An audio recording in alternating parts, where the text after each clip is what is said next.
बहुतों ने कहा कि माँ गणेश तत्व को किस तरह से हमारे अंदर बचाया जाता है।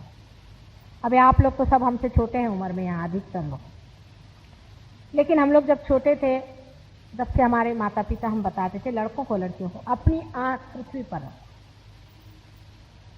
हमेशा आंख नीचे करके चलो। लक्ष्मण जी से रामचंद्र जी ने पूछा कि तुम अपने भाभी का कुछ वर्णन दे सकते हो, तो कहने लगे कि नहीं, हमने तो सिर्फ उनके चरण ही देखे हैं, उनका चरण का हम वर्णन दे सकते हैं और उनके चरण के जो जेवर थे वो हम पहचान सकते हैं, उससे ऊपर हमने आंख नहीं, क्योंकि पृथ्वी तत्व से ही ये चक्र बना हुआ। पृथ्वी ने ही गणेश का तत्व हमारे अंदर दिया है।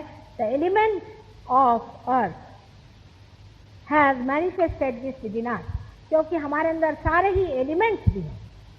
तो हमारे अंदर पृथ्वी का तत्व जितना भी शरीर में है वो सारा इसी से चलायमान है। इसलिए जब ये तत्व खराब हो जाता है या डिजीज हो जाता है, जब गलत काम करने से मनुष्य गलत रास्तों पे चला जाता है, तब आप देखते हैं कि जो जो बीमारियां अधिकतर हमें होती हैं वो हमारे अंदर फोड़े बन के निकलती, क्योंकि हमारा पृथ्वी तत्व खराब हो जाता है। इसलिए कहते हैं कि पृथ्वी पर चलना चाहिए, नंगे पांव चलना चाहिए।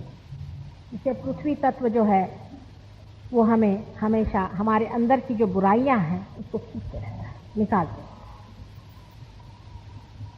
मैं कुलालमपुर में गई थी, वहाँ के जो स्पीकर साहब हैं उबैदुल्ला साहब, उनके घर में मेरा प्रोग्राम हुआ था।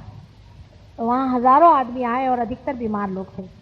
मैंने सोचा मेरे दो ही आते हैं, यहाँ कोई सहयोग भी नहीं, इतने बीमार आ गए, अब इनको ठीक कैसे करूँ। लेकिन उनके यहाँ बहुत अच्छा एक गार्डन था, तो मैंने कहा इस गार्डन में सबसे कहा तो आप बैठ जाओ जमीन पे, और मैंने पृथ्वी तत्व को जागृति दी। मैंने कहा खींच लो इनका दर्द, खड़ाखट। एक सरदार जी थे, उनके लड़के को पोलियो की बीमारी हुई, वो उठ के चलने लग गया। इस तरह से पृथ्वी तत्व का बड़ा ही महत्व है। लेकिन अगर आप पवित्र हैं तभी तो ना आप पृथ्वी से कह सकते हैं माँ से कि चल खींच। पिताजी कह सकते कि मुझे अपने पेट में ले ले, सब आदमी कह सकते हैं क्या? उन्हीं के लिए पृथ्वी तत्व खुलता है, अपने अंदर समा लेता है। और इसीलिए पृथ्वी तत्व से निकले हुए ये गणेश तत्व जो है यही असली गणेश, इसमें झूठ कुछ नहीं है। लेकिन इनकी मूर्तियां बना बना के जो घर में लोग बेचते हैं, ये सब गंदी मूर्तियां हैं। खरीदी हुई मूर्ति को कभी भी पूजना नहीं चाहिए। मैं सही बात बताती हूँ, कड़ी लगती लोगों को, क्योंकि जो बनाता है उसकी भावना ये है कि इसको बेचने का है। ऐसे पैसे बेचने वाला, भगवान को बेचने वाला क्या मूर्ति बनाने का अधिकारी हो सकता है? क्या है?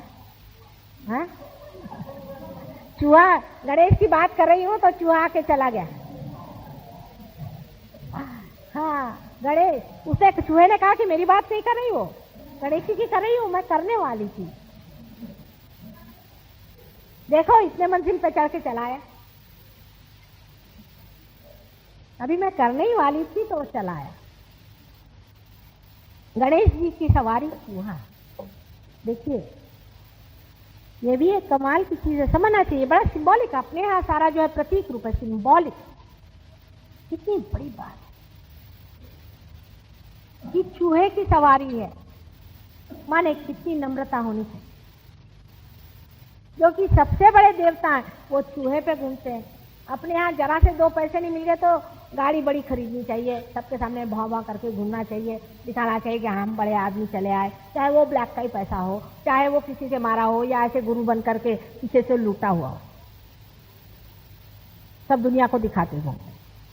गणेश जी जो कि सारे ही विजडम, सारे ही सुबुद्धि के अधिष्ठाता, उन्होंने अपना चूहा ही लिया। सबसे सादा उनका वाहन है। ये बड़ी भारी बात है, कितनी नम्रता होनी चाहिए। जिस आदमी में सुबुद्धि होती है उसकी समझ में आता है कि इन बाह्य उपकरणों से आप किसको यहाँ इंप्रेशन दे रहे हैं। आपके पास मोटर होगा तो होगी, हमारे किस काम की?